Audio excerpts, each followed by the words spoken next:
Bismillahirrahmanirrahim. Assalamualaikum warahmatullahi wabarakatuh. Nama saya Diviana Roma dari kelas BK5A. Di sini saya akan mempresentasikan eh, mengapa saya memilih poin-poin di bawah ini untuk intake form. Yang pertama adalah tanggal pertemuan. Di situ tentu saja ini penting untuk menjadwalkan sesi konseling yang akan dilakukan. Terus ada nama lengkap. Ini juga saya cantumkan agar saya tahu siapakah konseli saya. Terus nama panggilan saat ini yang konflik saya sukai, kalau ini menurut saya perlu dicantumkan agar saya tahu nama panggilan konseling saya dan nanti ketika proses konseling bisa saya pakai untuk memanggil konseling saya dengan nama panggilannya. Karena hal tersebut menurut saya bisa menciptakan rasa akrab yang nantinya bisa membuat konseling saya lebih terbuka, lebih percaya dengan saya. Terus di bawahnya ada email address dan nomor HP. Kedua ini saya masukkan ke intake form agar um, mungkin saja ketika nanti konseling saya sudah melakukan melakukan asesmen teknik tes gitu, saya bisa mengirimkan hasilnya kepada konseling saya melalui email address atau nomor HP, atau bisa juga dipakai untuk menjadwalkan sesi konseling berikutnya. Terus alamat lengkap, kalau ini in case konseling saya adalah seorang siswa dan saya membutuhkan home visit, maka saya bisa melihat alamat lengkapnya di intake form yang sudah dia isi. Terus ada tempat dan tanggal lahir dan agama, ini sebagai biodata konseli saya. Terus ada pekerjaan konseli, ini untuk mengetahui latar belakang konseli saya, karena pekerjaan biasanya berkaitan dengan kebiasaan-kebiasaan yang konseli saya lakukan. Terus ada tuliskan 3 hobi yang Anda tekuni. Kalau ini untuk sebagai bahan bisa dipakai sebagai bahan untuk di teknik attending di mana awal proses konseling dilakukan, saya bisa membahas hobi konseli saya terlebih dahulu sebelum masuk ke permasalahan konseli saya. Terus ada oh iya, hal tadi berguna agar menciptakan apa ya, kehangatan gitu, keterbukaan antara saya dan konseli saya. Terus selanjutnya ada tuliskan kegiatan apa saja yang membuat Anda nyaman dan damai. Kalau ini berguna untuk saya agar nanti ketika saya memberikan solusi, saya tahu apa yang kira-kira membuat dia nyaman untuk membantu menyelesaikan masalahnya. Terus selanjutnya ada tuliskan ketakutan dan fobia yang Anda miliki. Kalau ini untuk mengidentifikasi apakah kira-kira masalah yang konseli saya alami ini berkaitan dengan fobia atau ketakutan yang dia punya. Selanjutnya ada apakah Anda merokok, minum minuman keras, dan memakai narkoba. Kalau ini juga untuk mengidentifikasi apakah masalah yang konseli saya alami ini berkaitan dengan kebiasaan dia merokok, minum minuman keras, atau pemakaian narkoba. Terus selanjutnya ada mengapa Anda membutuhkan konseling. Kalau ini untuk men-screening sebagai screening awal kira-kira masalah apa yang konseli saya alami gitu dan mengapa dia membutuhkan konseling. Terus di bawahnya ada poin pertanyaan, boleh di zoom. Nah, ada saat masih anak-anak atau remaja, bagaimana relasi Anda dengan ayah dan bagaimana relasi Anda dengan ibu.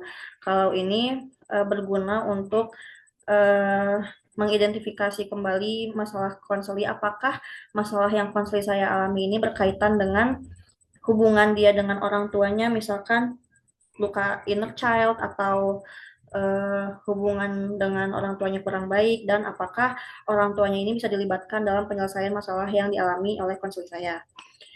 Terus selanjutnya nomor 2 ada apakah Anda pernah di coaching sebelumnya. Coaching sini maksudnya konseling.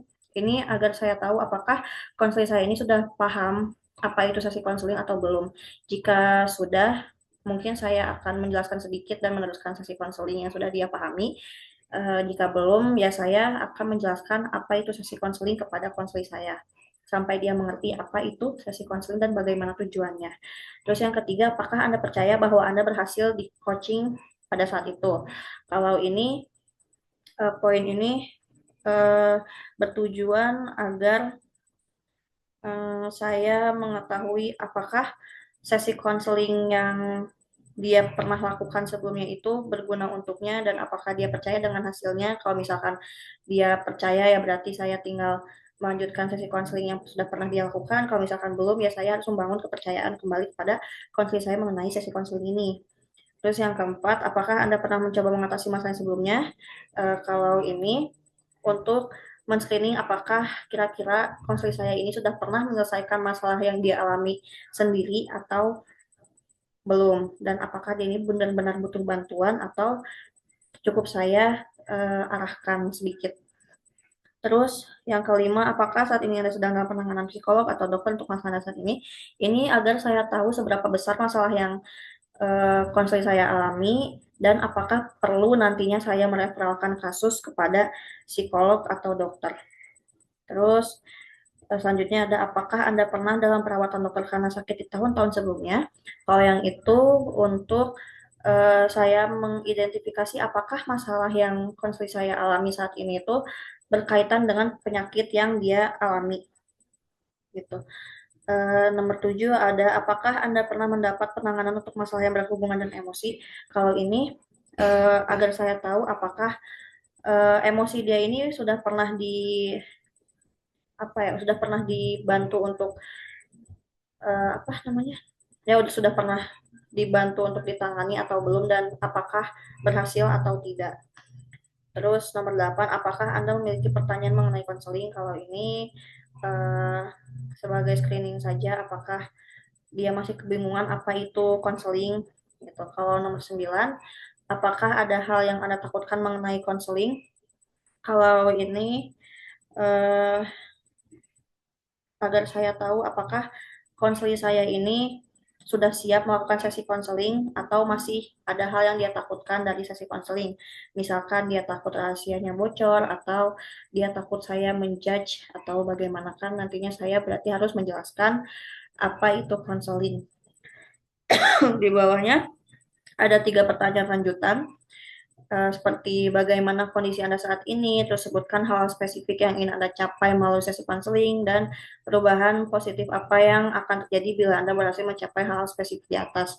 Kalau ini sebagai langkah awal saya agar saya tahu uh, apa masalah yang kira-kira dialami secara garis besar dan bagaimana kondisi konseli saya saat itu agar saya tahu cara menanganinya dengan tepat gitu. Terus ada hal-hal spesifik yang ingin dicapai, terus perubahan positif apa, dan ini tuh mencakup bagaimana nanti solusi yang akan saya ambil.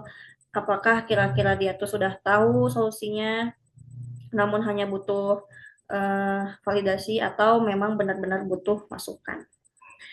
Begitu kira-kira yang bisa saya sampaikan. Mohon maaf bila masih banyak kekurangan dalam penyampaian atau dalam cara pengambilan video karena keterbatasan berbagai hal. Wassalamualaikum warahmatullahi wabarakatuh.